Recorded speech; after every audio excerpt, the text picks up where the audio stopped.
સમાંતર શ્રેણી એમાં આપણે ઉદાહરણો અને દાખલાઓ જોયા. સ્વાધ્યાય 5.1 આપણે આગળના વિડિયોઝમાં કમ્પ્લીટ કરી નાખ્યું. ઉદાહરણ 6 આપણે હવે જોશું. તો ઉદાહરણ 6 માટે આપણી પાસે છે પેજ નંબર 86. એમાં એવું લખ્યું છે કે ચકાસો કે 301 એ 5 11 17 23 પછી ડેશ ડેશ ડેશ અનંત શ્રેણી છે. સંખ્યાની યાદીનું કોઈ પદ છે કે નહીં, આવું આપણને પૂછ્યું છે કે જો આપણે આ શ્રેણી કન્ટિન્યુ આગળ વધારીએ તો આપણને 301 આવું પદ મળે છે કે નથી મળતું એ આપણે જોવાનું છે. તો સૌથી પહેલા આપણે શ્રેણી લખી દઈએ. તો શ્રેણી આપણી આ રીતના છે 5 11 17 અને 23. તો સમાંતર શ્રેણી 5 11 17 અને 23 આ રીતે આપણને શ્રેણી આપી છે. હવે આની અંદર આપણને જે વિગત આપી છે એનો ડેટા આપણે કમ્પ્લીટ કરી લઈએ. અને ડેટા કમ્પ્લીટ કરવા માટે આપણે સૌથી પહેલા a લખતા હોઈએ છીએ કે a બરાબર કેટલા, તો કે 5. b બરાબર બીજું પદ માઈનસ પહેલું પદ. તો 11 માંથી 5 બાદ કરીએ આપણે તો આપણને મળશે 6. આપણે જરાક જોઈ લઈએ 17 માંથી 11 બાદ કરીએ તો પણ 6 જ મળે છે. 23 માંથી 17 બાદ કરીએ તો પણ આપણને 6 જ મળે છે. એટલે કે d દરેક વખતે સમાન છે અને સમાન હોય તો જ આપણે એને સમાંતર શ્રેણી કહી શકીએ અને સૂત્રનો ઉપયોગ કરી શકીએ. બીજું, આપણને 301 છે કે નહીં એવું પૂછ્યું છે. એનો અર્થ એમ થાય કે આ an એને આપણે 301 તરીકે લેવા પડે. અગાઉ વાત કરી હતી an ને l પણ કહી શકાય. એટલે અહીંયા ખાલી તમારી જાણ માટે હું લખું છું કે આ an ને l પણ કહી શકાય. હવે તો મેળવવાનું શું છે? તો આપણને એમ કીધું છે 301 કોઈ એક પદ હોઈ શકે તો n આપણે મેળવવાનો છે. આપણે અગાઉ વાત કરી હતી n કેવો ન ચાલે, તો અપૂર્ણાંકમાં n ચાલશે નહીં. આપણે રોલ નંબરનું ઉદાહરણ આપ્યું હતું. મેં એમ કીધું તો કોઈ દિવસ કોઈનો રોલ નંબર 2.5 ન હોય. આ બધા નંબર્સ છે. આપણી પાસે પેનની સંખ્યા હોય તો આ પેનની સંખ્યા પૂર્ણાંકમાં લખતા હોય એટલે n આપણે મેળવવાનો છે. તો આપણું સૂત્ર જે લાસ્ટ લેક્ચરમાં લખાવેલું હતું an બરાબર a plus n minus 1 into d. હવે an એટલે આપણે લખશું 301. તો અહીંયા હું લખું છું 301. a એટલે આપણે લખશું 5. n આપણે મેળવવાના છે અને d એટલે 6. 301 5 એમ નામ રાખશું. 6 ની સાથે ગુણાકાર કરે તો 6n, 1 સાથે ગુણાકાર કરે તો -6. અહીંયા આગળ સાદું રૂપ આપણે આપવાનું શરૂ કરીએ. તો 301 બરાબર 5 માંથી 6 બાદ કરશું તો -1 વધે. તો અહીંયા 6n તો છે જ, સાથે અહીંયા -1 મળે. -1 ને આ બાજુ આપણે લઈ આવીએ તો પ્લસ થશે. એટલે 301 માં આપણે 1 ઉમેરવાના થાય એટલે 6n મળે. બંનેનો સરવાળો કરીએ તો 302 મળશે. 6 છે એ ગુણાકારના સંબંધમાં છે તો અહીંયા ભાગાકારમાં લખશું. 302 સાથે આપણે 6 નો ભાગાકાર કરી જોઈએ તો આ 302 એને ભાગ્યા 6. 6 5 30 અહીંયા 0 0 ઉપરથી ઉતાર્યા 2. હવે તમારે અહીંયા ભાગ ચાલતો નથી તો અહીંયા લખવા પડે મારે 0 એટલે કે ભાગમાં પડી 0. હજી ભાગ ચાલતા નથી તો હવે પોઈન્ટમાં આવે તો આપણો n પોઈન્ટમાં ચાલશે નહીં. તો આને આપણે પોઈન્ટમાં ફેરવવાની જરૂર નથી. આપણે આ n ને એમના જ રાખી દેવાના થાય અને સાઈડમાં લખવું પડે અહીં n ધન પૂર્ણાંક મળતો ન હોવાથી આ શ્રેણીનું કોઈ પદ 301 હોઈ શકે નહીં. તો આ રીતે n ની કિંમત જો આપણને અપૂર્ણાંકને બદલે પૂર્ણાંક મળી હોત, આ 50 આપણને અહીંયા પૂરેપૂરા મળ્યા હોત અને નીચે શેષ 0 મળી ગયો હોત તો આપણે લખે કે ભાઈ હા 50 નું પદ 301 આવે. અહીંયા આગળ એ પોસિબલ નથી. ત્યાર પછી જોઈએ તો દાખલા નંબર 7. ઉદાહરણ 7 ની અંદર આપણને પેજ નંબર 87 છે. આપણે જે લખેલું છે એ જોઈએ. રકમ પહેલા થોડી ઘણી અહીંયા લખી નાખું. તો ઉદાહરણ 7 ની અંદર આપણને એવું કીધું છે કે 2 અંકની કેટલી સંખ્યાઓ 2 અંકની કેટલી સંખ્યાઓ 3 વડે વિભાજ્ય હશે. 3 વડે વિભાજ્ય હશે. તો પહેલા તો આપણે 2 અંકની સંખ્યાઓ જાણીએ છીએ કે જે આપણે અંકો પ્રાકૃતિક સંખ્યા છે 1 થી શરૂ કરીને અનંત સુધી એમાં 2 અંકની સંખ્યાઓ કેટલી હોઈ શકે. તો 2 અંકની સંખ્યાઓ સ્ટાર્ટ ક્યાંથી થાય તો કે 1 થી 9 એક અંકની સંખ્યા છે. 1 થી 9 એક અંકની સંખ્યા કહેવાય. પછી 10 થી ચાલુ થાય એ છે 99 સુધી 2 અંકની સંખ્યા આવે.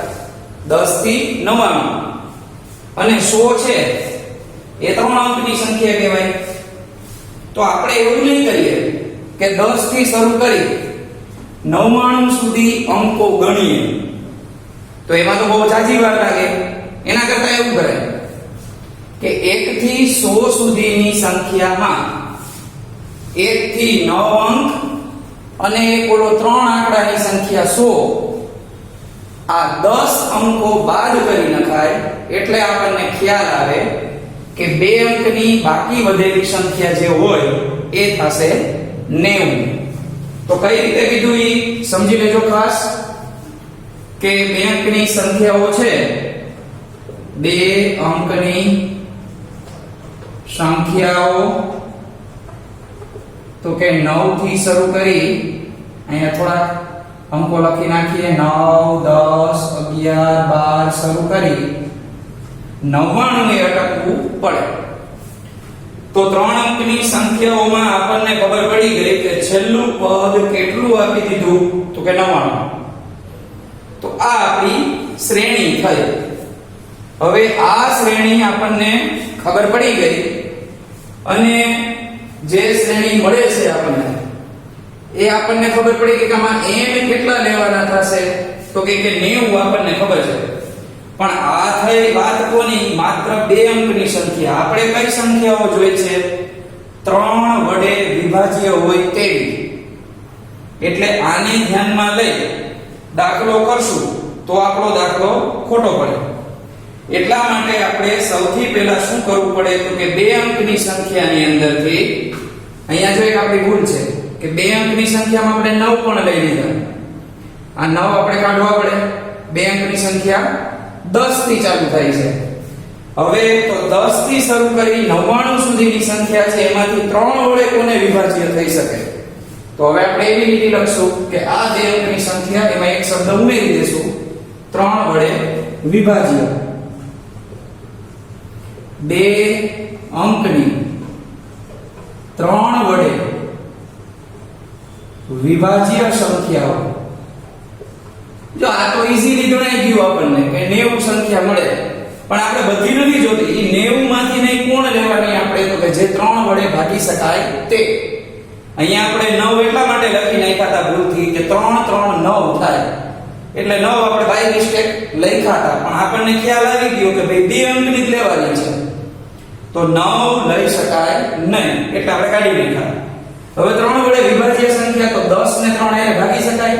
3 ના ઘડિયામાં 10 આવે એમ ચેક કરતું જવાનું, તો કે ના, તો 3 4 12 આવે, તો પહેલી સંખ્યા આપણને મળશે 12. પછી 3 5 15, 3 6 18, એવી રીતે આગળ વધતા વધતા છેલ્લેથી નહીં ચેક કરવું પડે આપણે કે 99 જે છેલ્લે આવે છે એને 3 એટલે ભાગી શકાય, તો કે હા 33 3 99 થાય, એટલે આપણે 99 ને જ અંતિમ પદ તરીકે લેશું કે અહીંયા 99 ચાલે. જો 99 ને ભાગ ન ચાલી શકે તો આપણે શું કરે, તો કે 99 ની આગલી સંખ્યા 98 લેવી પડે, 98 પણ ન ચાલે તો 97 લેવી પડે. એવી રીતે આગળ આગળ આપણે ચેક કરવું પડે. જેમ મેં 3 વડે આ ભાગાકાર વાળો દાખલો કીધો, એવો એક દાખલો 7 વડે વિભાજ્ય વાળે પણ આવશે. સ્વાધ્યાયમાં આવે તો આપણે એનો ઉપયોગ કરશું. તો હવે શ્રેણીમાં જોઈએ, તો આ શ્રેણી આપણી હવે બની, આના ઉપરથી આપણે દાખલો ગણવાનો છે. a એટલે 12 મળે, પછી d એટલે 15 માંથી 12 બાદ કરી નાખીએ એટલે 3 મળે. આ d એટલે આપણે a2 a1 જે કરતા હતા એ. છેલ્લું પદ આપણને 99 આપી દીધું છે, એનો અર્થ એમ થાય કે an અથવા તો an 99 આપી દીધા છે, અને આવા કેટલા પદો છે એ આપણે જાણવું છે, તો n મેળવવાનો છે. તો સેમાના જેવો દાખલો થશે. સૂત્ર આપણે લખી લઈએ, an બરાબર a plus n minus 1 into d. an એટલે આપણે લખશું 99, a એટલે લખશું 12, n આપણી પાસે નથી, અને d એટલે આપણે લખશું 3. અહીંયા આગળ 99 છે એને એમ નામ રાખીએ, 12 ના 12 એમ નામ. આ 3 છે એ પેલા n સાથે ગુણાકાર કરે એટલે 3n, 3 છે એ 1 સાથે ગુણાકાર કરે એટલે -3. સાદું રૂપ આપણે જે આપીએ છીએ એની પદ્ધતિ એક જ રાખવી. ઘણા વિદ્યાર્થીઓ ભૂલ કરે છે, આ 3 ને ડાયરેક્ટ અહીંયા છેદમાં લઈ આવે, અહીંયા વચ્ચે પ્લસ નો સંબંધ છે એટલે એવું ન કરી શકો તમે. હા, 12 ને આ બાજુ લેવા હોય તો લઈ શકાય, એટલે ધ્યાન રાખવું. 12 માંથી 3 આપણે બાદ કરશું, તો 12 માંથી 3 બાદ કરીએ તો 9 વધે, 10 11 અને 12 એટલે 9 વધ્યા.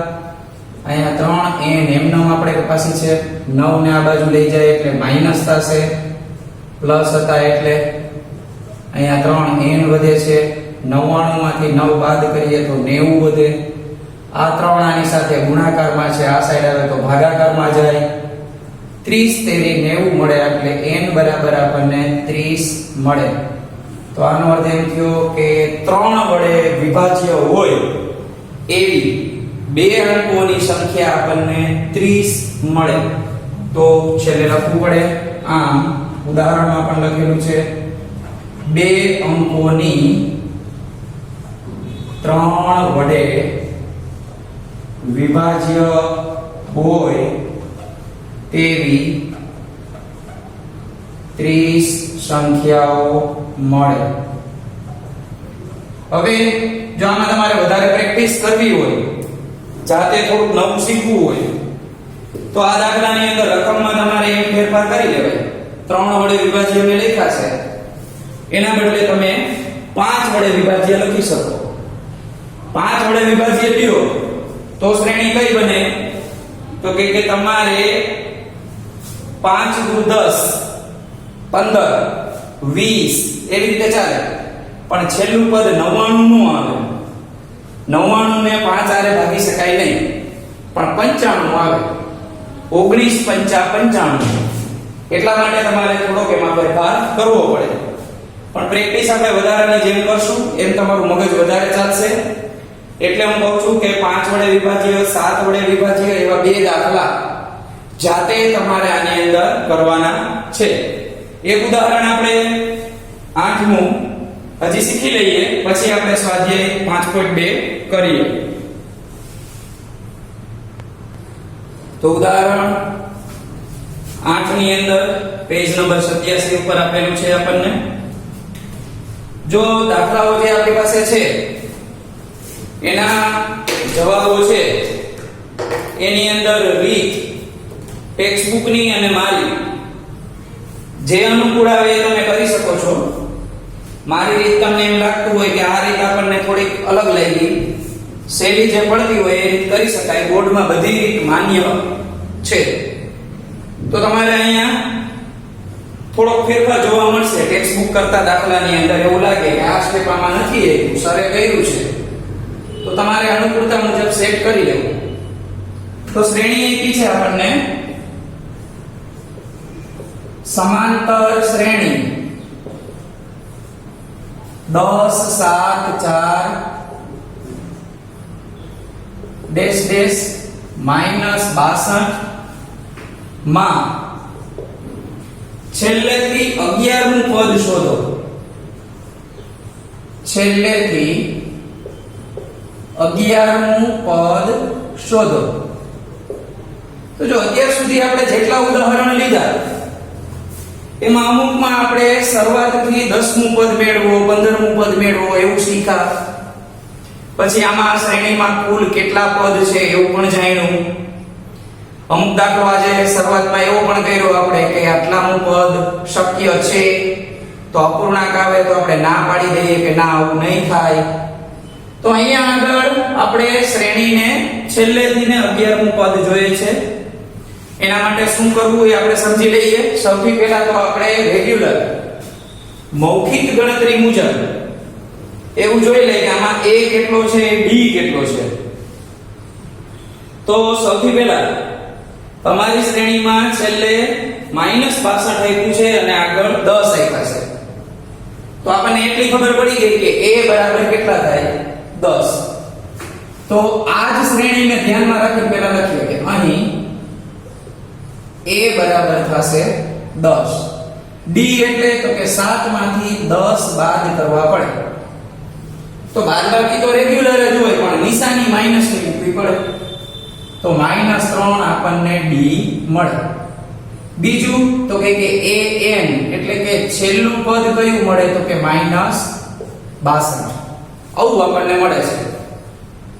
હવે આને ધ્યાનમાં લઈ અને આપણે દાખલો ગણીએ એના કરતા થોડોક ચેન્જ કરીએ છીએ.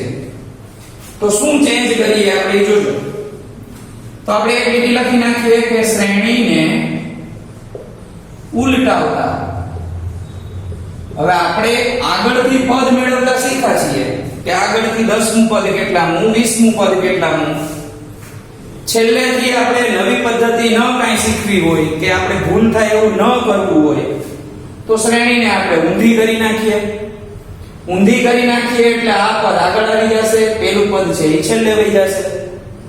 અને એને લીધે છેલ્લેથી નહીં ગોતવું પડે આપણે પદ, પણ આ પદ આપણે પહેલેથી જ 11મું પદ મેળવશું જેમ કરતા હતા દાખલા એવી રીતે ચાલશે. તો ચાલો સૌથી પહેલા હું લખું છું -62. તો હવે તકલીફ એ રહે કે બીજું પદ આપણું કયું હશે. તો અહીંયા તમે જોશો તો કે 10 માંથી 3 બાદ થતા જાય છે, ઘટતી જાય છે શ્રેણી. તો શ્રેણી તમે ઉલટાવી નાખો તો ઘટતા ન જાય 3, એને બદલે +3 એટલે કે વધતા જાય. તો 62 માં 3 ઉમેરીએ તો 65 નહીં થાય. યાદ રાખજો, હું એમ કહું કે -62 હતા એમાં હું +3 એડ કરી દઉં તો તમને નિશાનીનો નિયમ ખબર જ છે કે પ્લસ માઈનસ માઈનસ થાય. તો અહીંયા આગળ મને કેટલા મળે તો કે 59 મળે મોટા પદની નિશાની સાથે. આ ખાસ સમજજો. 59 માં 3 નાખીએ એટલે 60 61 અને 62 પાછું આ પદ મળી જાય. તો આ શ્રેણીને આપણે ઉલટાવીએ તો બીજું પદ આપણને -59 મળે. હજી આગળ જાઓ તો હજી 3 આમાંથી કાઢી નાખો તો 56 મળે. હવે આ શ્રેણી છેલ્લે ક્યાં અટકશે તો કે 10 એ આવીને અટકશે. તો આ શ્રેણી આપણે આખી ઉલટાવી નાખી. હવે તો બધું બદલી જાય, આ a ને બધું. તો આ શ્રેણીને ઉલટાવતા લખ્યું એટલે પાછું મારે લખવું પડશે કે હવે a કેટલા તો કે -62, d કેટલા તો કે અહીંયા -3 હતા, આપણે કેટલા આવશે +3. an એટલે કે છેલ્લું પદ કેટલાનું થશે? જરૂર નથી આપણે અહીંયા 10 સુધી જવાની, કારણ કે આપણે આગળથી 10મું પદ જોઈએ છે, એટલે કે a10 જોઈએ છે. તો n બરાબર આપણે 10 નહીં સોરી 11 11મું પદ આપણે મેળવવાનું છે. તો શ્રેણીની અંદર આપણે n આપેલા છે એ ધ્યાનમાં લઈ અને 11મું પદ આપણે a11 મેળવીએ. તો a11 મેળવવા માટે સૂત્ર an બરાબર a plus n-1 into d. આપણે 11મું પદ જોઈએ છે તો a11 a એટલે -62, n એટલે 11મું પદ, d એટલે 3. અહીંયા હું -62 લખીશ. 11 માંથી 1 જશે તો 10 વધશે, અહીંયા 10 વધે, એની હારે 3 નો ગુણાકાર કરવાનો છે.